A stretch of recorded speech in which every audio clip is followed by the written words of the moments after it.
Hey everyone! Today I'm going to show you how to make this cute no-sew hair scrunchie.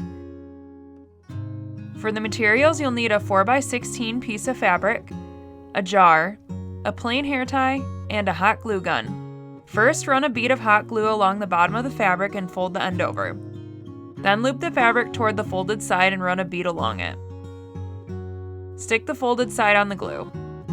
Then flip the fabric inside out and put it around the jar with the hair tie.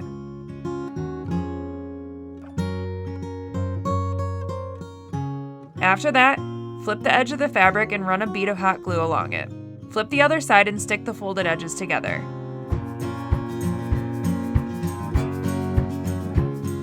Continue this all the way around the fabric. Remove it from the jar. And that's it! It was so easy to do and really looks like a store-bought scrunchie. If you enjoy this tutorial, please make sure to like, comment, or subscribe below. Thanks for watching. Thank you for watching, and don't forget to subscribe.